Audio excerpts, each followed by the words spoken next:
Shalom. Giving all praises to the Heavenly Father, Yahweh Bahasham, Yahweh Shai Bahasham, Rahahakwadash. Double honors to the apostles, the bishops, and the elders at Great Millstone who rule well.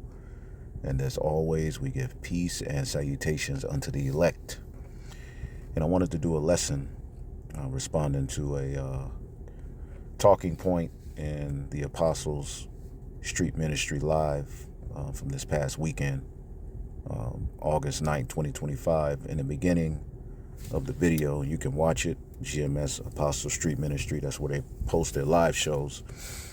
In the beginning, they were talking about a debate between Tazariak and some Edomite Christian, which I didn't happen to see it, but they talked about how, the topic was polygyny or polygamy, and the Edomite Christian, or what seemed to be an Edomite, basically said, since the United States of America says you can only have one wife, by having two wives, you would be basically breaking Romans the 13th chapter. All right, and I'm not gonna so much get into the topic that they were debating, but what I want to talk about is how many of these Christians and many of these Israelite camps are going to use, all right, Romans the 13th chapter as a means to push the notion that you should obey the government in a sense, that what they force or particular legislations. Now we know when you are driving, you stop at a stop sign, you don't run the red light, you do these things to the best of your ability. You don't go out, you can't stone a homo. There's a lot of laws of the land that we do keep, to the best of our ability. We pay our taxes, we don't steal, we don't, there's particular laws of the land that you can't keep. But when you deal with Romans the 13th chapter, as we'll get it, all right, just looking at that video at the bottom of this with 300,000 black men, when you actually deal with Romans the 13th chapter, all right, because I was also looking at a video where RFK is talking about a universal vax that Americans are going to have to take. So pretty soon this government is going to be passing laws and legislations telling us we got to do this, we got to do that.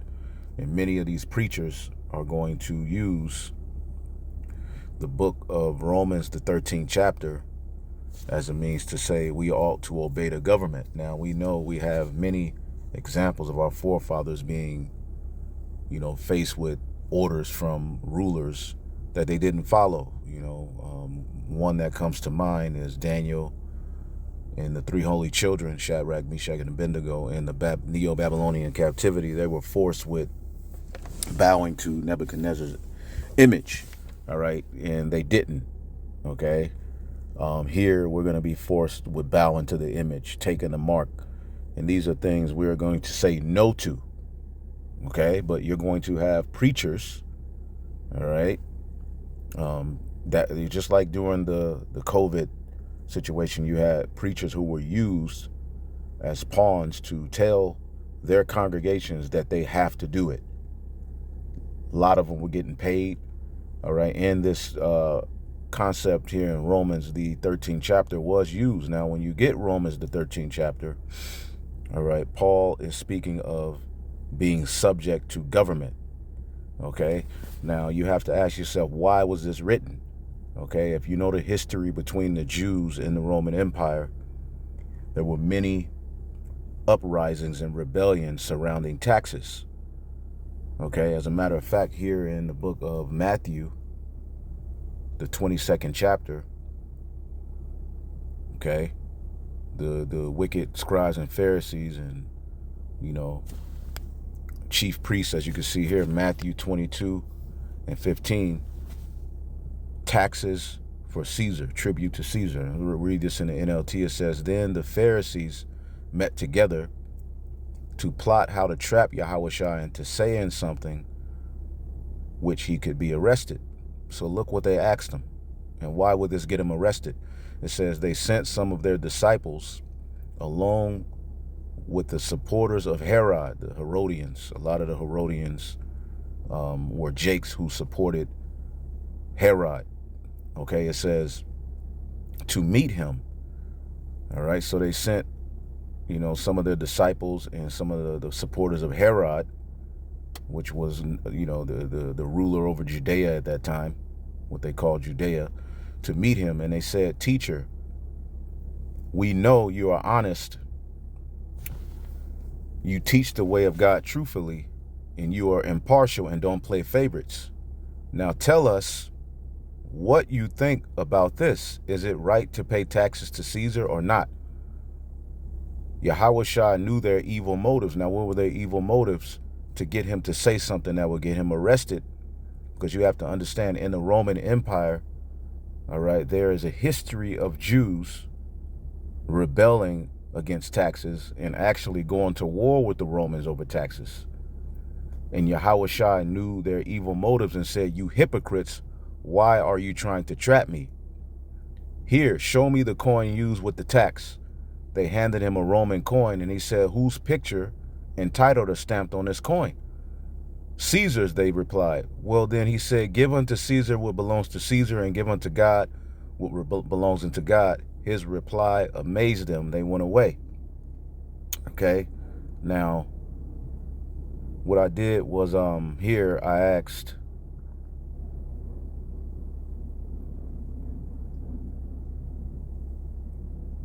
were they trying to trap Yahushua up in Matthew 22, asking about taxes so that they can paint him as a mover of sedition?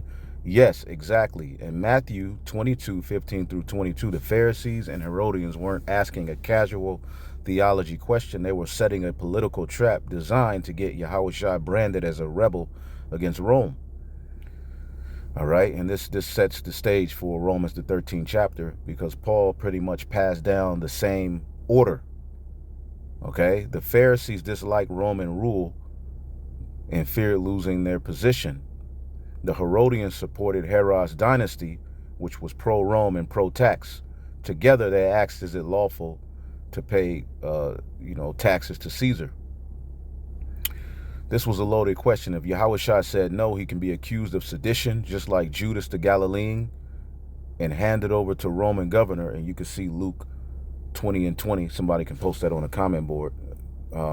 It says they wanted to deliver him to the power and authority of the governor. As a matter of fact, I want to get it, Luke 20 and 20, to see what it says. Luke 20 and 20 says,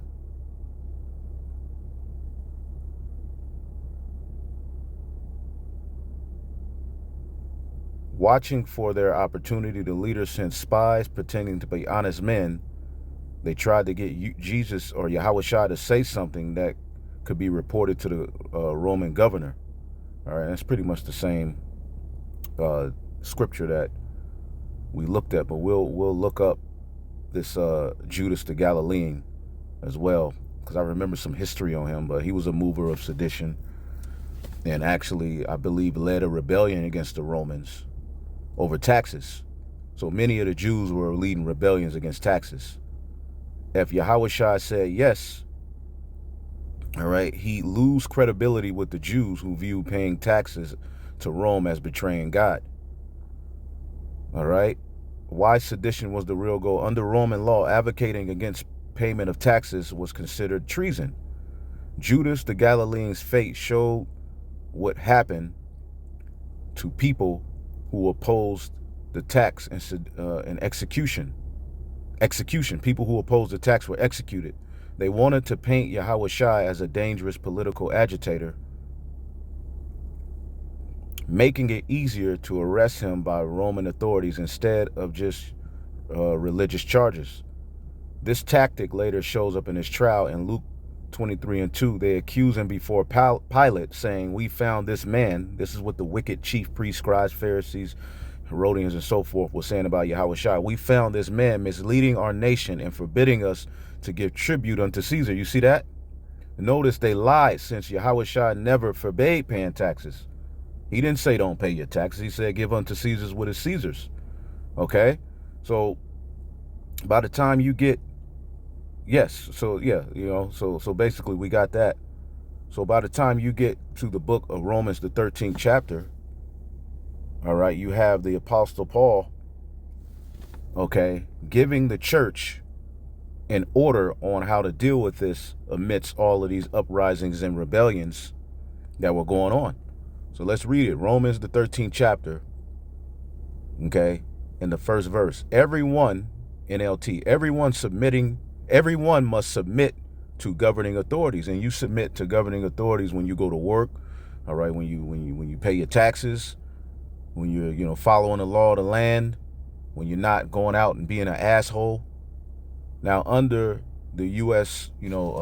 Constitution, we have the right to go out and practice our free speech and freedom of religion by going out to the highways and the byways. We're not going against the government in that stake. Now, our gospel goes against their interest, but overall, we're not breaking the law, which they're getting ready to pass laws saying that what we're doing is breaking the law. But as for now, all right, we're granted that opportunity. We're granted that right. So we're not disobeying the government by teaching the word. But again, even in Rome, there came a point where doing what the disciples were doing was looked at as treason, and eventually they were kicked out of Rome. So he said, everyone must submit to the authorities, for all authority comes from God, and those in positions of authority have been placed there by God. And how do we know that? Well, you get Daniel, the 7th chapter. See? Rome, or the fourth beast, was prophesied to rule. Daniel 7:7, and I saw in the night visions, behold, a fourth beast, dreadful and terrible and strong exceedingly. So this was ordained by the Most High via prophecy that the Romans will rule. It's ordained by the Most High via prophecy that America will be in rulership. So we are not given the right to fight against that authority, in which this is what Paul is talking about, man. Anyone who rebels against authority is rebelling against what God instituted, and they will be punished. Okay, so again, what does he mean by rebelling? Let's look up this word in the King James. It says, whosoever therefore resisted the power, resisted the ordinance of God. So let's look up this word resisted so we can see what this is really talking about. Okay, antitasso, okay, to range and battle against. See that? This is what Paul was warning against. He ain't saying that whatever the government says you got to do, you do it. That's not the understanding of Romans, the 13th chapter, because we were what? Forbade from bowing to the idols of the heathen. Okay, many of the followers of Yahushua were put to death because they did not bow to the idols of the Romans. See that? So this is speaking of ranging in battle against, opposing oneself by resisting and opposing, okay, and forming a military. And this is what many of the Jews were doing, okay, ranging in battle against, okay. Anti is, all right, basically to oppose, all right, and you have tasso. Okay, tasso, all right, to arrange, and basically you're forming a military. Okay, you're forming a military, man, to oppose the Roman authorities. And this is a history of what happened with the Jews in the Roman Empire. So Paul is saying whosoever rebels or resists in the sense of forming a military against the rulers of Rome, all right, you are resisting the Most High. We are not justified in forming a military against America. We're not justified in forming a military against Rome. The weapons of our warfare are not carnal. Okay? It says, for rulers are not a terror, all right, are not a terror to good works. They're not going to stop the truth, but we are subject via prophecy to be under their authority. Just like in the Neo-Babylonian Empire, you had many rulers saying, we're not going to submit unto the Babylonians, and they got rolled on. They lost. You have a Israelite named Ishmael in I believe in the book of Kings, who didn't want to submit, and Jeremiah, all right, was warning him, and eventually he lost. Okay, you got these guys with this zealot mentality. That's what the Sicarii were in ancient Rome. They were zealots. They fought against Rome. They even put to death particular sellouts, people who they deemed to be sellouts. They would, put the sword to them. So these were, things that the Yahushua church was never founded upon these things, and Paul is just forcing it. All right, for authorities do not strike fear in people who are doing right, but in those who are doing wrong. Would you like to live without fear to the authorities? Do what is right, and they will honor you. Again, the scriptures say, when a man's ways please the Lord, even his enemies are at peace with them. Even when the police come up to us and we start talking to them, all right, when some commotion breaks out, the police always says, man, y'all are some upstanding men. Y'all are all right. They say y'all are crazy, but talking to y'all seem, the cop roll up, hey, how you doing, yada yada yada. We state our position. Now they know what we teach. We ain't backing down from what we teach, but at the end of the day, we're not given the right to wage in battle against the Roman authorities, man.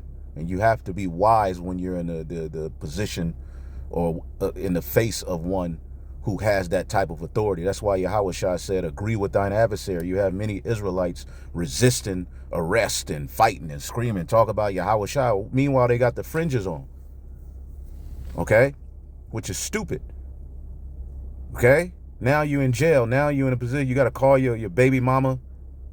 Okay? You can't pick your child up from school. You may miss work, all because you weren't in order. You weren't keeping the law. Meanwhile, you got fringes on.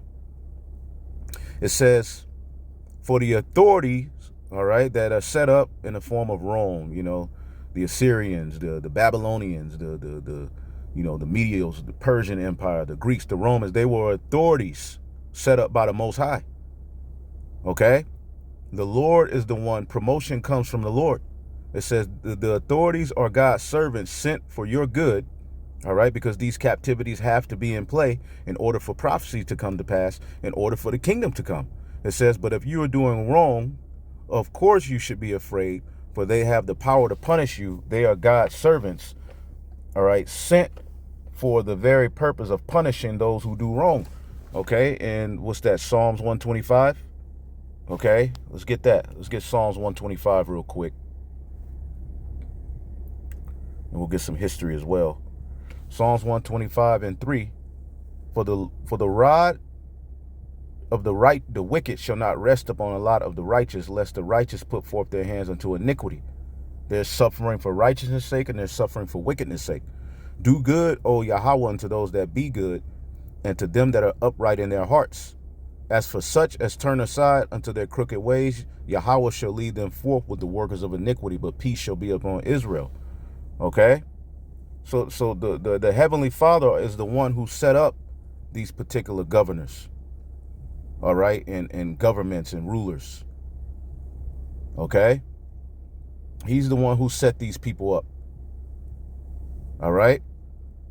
It says, so you must submit to them not only to avoid punishment, but to keep a clear conscience, because ultimately you can do something to have the ministry blamed. Pay your taxes too. See, pay your taxes too. For these same reasons, for government workers need to be paid. Okay?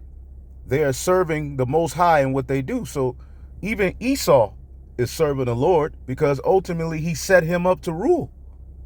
So this is why Paul wrote this. And when you understand the history of this very reason he's writing this, Romans 13, in Romans 13, was there rebellions going on amongst the Jews surrounding Roman taxes? Is this why Paul wrote this letter? Yes. The historical backdrop of Romans 13 suggests Paul was addressing a very real tension among Jews. All right. And the Christians were Jews that followed Yahushua. So they were a sect, a camp amongst the Jews. All right. But they had a different way of handling things. They had a different order than these Jews of the zealots and so forth, right? It says, There was many tensions among Jews in Rome over taxes and submission to Roman authority. A history of Jews in unrest in the Roman Empire, which is the fourth beast in Daniel the 7th chapter. All right. In the decades before Paul wrote Romans, around AD 57, there had been frequent Jewish revolts and tax resistance in various provinces. One well-known flashpoint was the tribute tax to Caesar.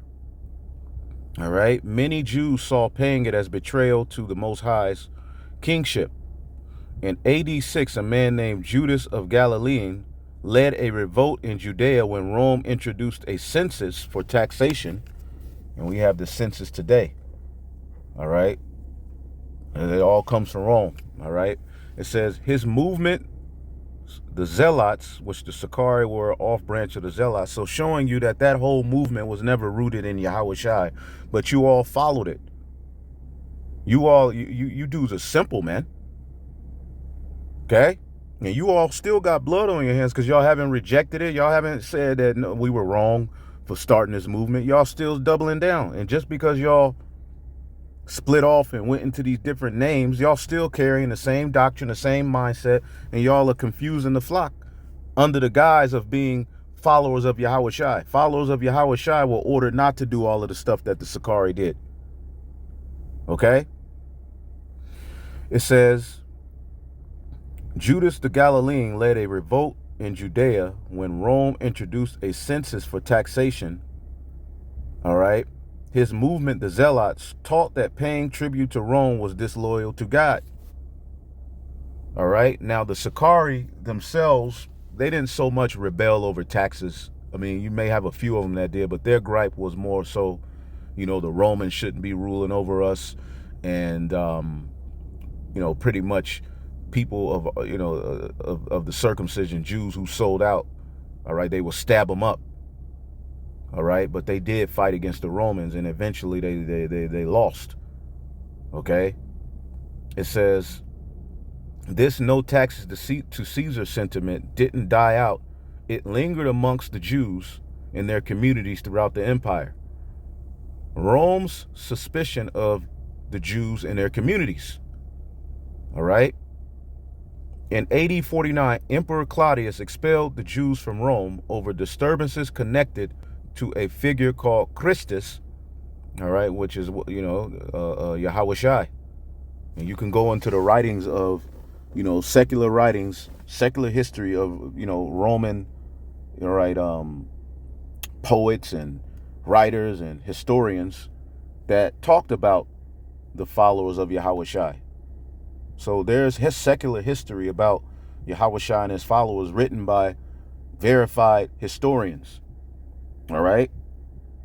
It says, by the time Paul writes Romans, Jews were back in the city, but Roman authorities still view them with suspicion, especially regarding loyalty to taxes. So this is why Paul wrote Romans, the 13th chapter. He didn't write it to tell them that whatever the government says you got to do it. Even if it says you bow to idols, even if it says, all right, to inoculate yourself with this juice, even if it said take a chip. That ain't what he's saying. And this is what many of these, pastors are going to do. Okay? Why Paul addresses this in Romans 13. Some Jews believed in believers in the Roman churches may still have held a anti-tax, anti-Roman sentiment from the old zealot ideology. And certain zealots repented and became followers of Yahushua, but they still held to that mindset. It came out. Okay? Paul tells believers to submit to governing authorities, paying taxes and honoring officials, not because Rome was righteous, but because God permits governments, all right, for order. There you go. For prophecy's sake. So how are you going to fight against Rome when Daniel, the 7th chapter, told you was going to be up under the Roman captivity? That doesn't make sense. Where in prophecy was it said that we were going to win by the sword? And then when we get on these guys about going out to the camps with guns and all of these various different things, which are not wicked to have for having a gun, but to, tie it to the ministry and go out to camp with it, it's not wise. Y'all say that we're scared. Well, my thing is, well, nigga, if you so much of a badass, go and do what the Sicarii and the Zealots really did. You're not going to do that. All right? But you don't want to uplift Yahweh Shai. His goal was partly to keep the church from being swept into political rebellion, which could harm its witness and bring unnecessary persecution. So Paul is writing Romans, the 13th chapter, surrounding this. Okay? Surrounding this, man. Okay? And there's a dude, Judas, this Judas guy.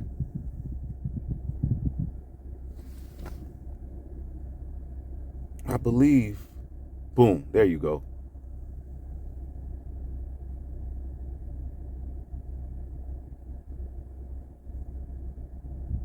Gamaliel's counsel. Yeah, it's in this chapter.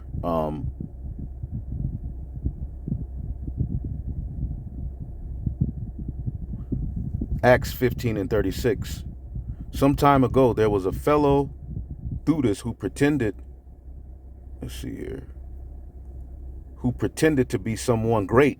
About 400 others joined him, but he was killed and all his followers went their various ways. The whole movement came to nothing. The same thing is happening with these guys today.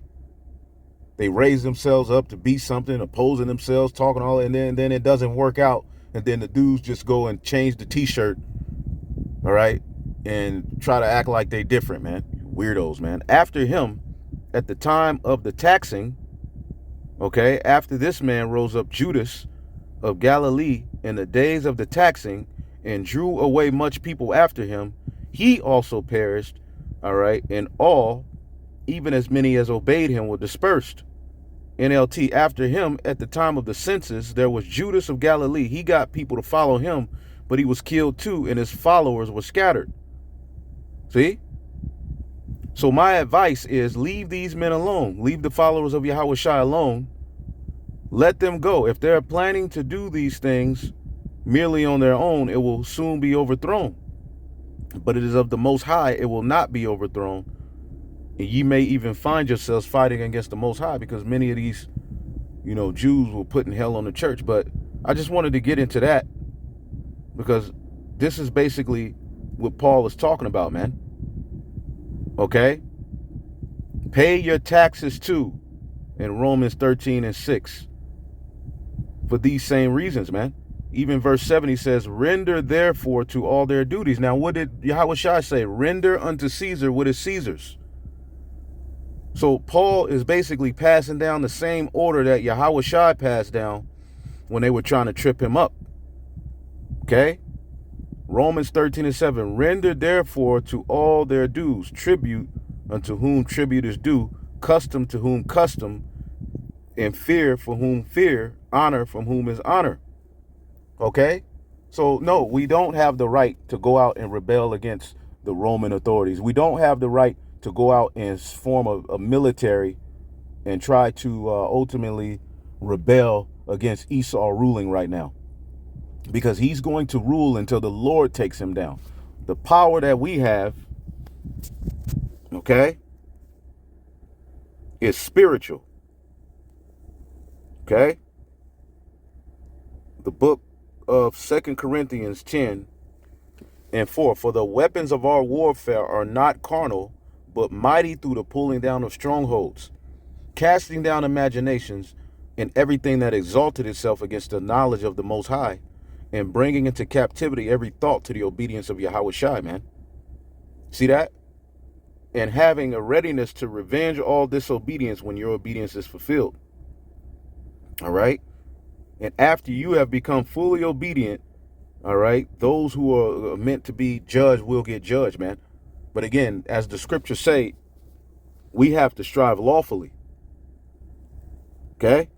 And Yahweh Shai gave clear instructions to his church, man. We are not to fight against the authorities in place. And that Romans the 13th chapter wasn't written to say, well, anything that the government says, you got to follow it. That's not what that meant. All right? We follow the law of the land until ultimately there's going to come a point where particular laws we're going to have to say no.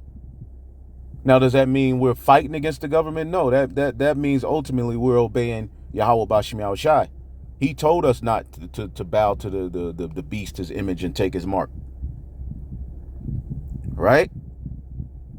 2 Timothy 2:5. If a man also strive for the masteries, yet he is not crowned, except he strive lawfully. Okay? And the Zealots didn't strive lawfully. That's why they lost. That's why the Sicarii ended up turning on each other, fighting, breaking up, and committing suicide in the temple. And for you to come back and take on that legacy shows you're just not wise. That's why the guys who left off from Sicarii call themselves Masada. You know what happened in Masada? So you dudes are just very, you're reprobate. Okay? You're reprobate. And that's what you get for following, all right, that garbage pail kid. If you don't know what a garbage pail is, kid, you know, you got to be an 80s baby to understand that. The word for lawfully is namemos.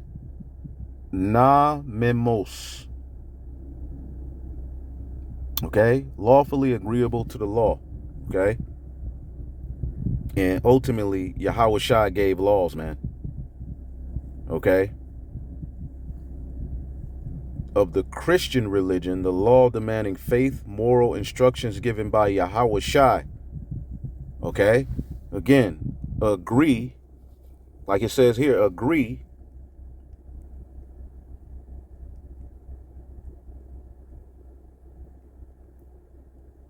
I gotta roll out. Matthew 5:25.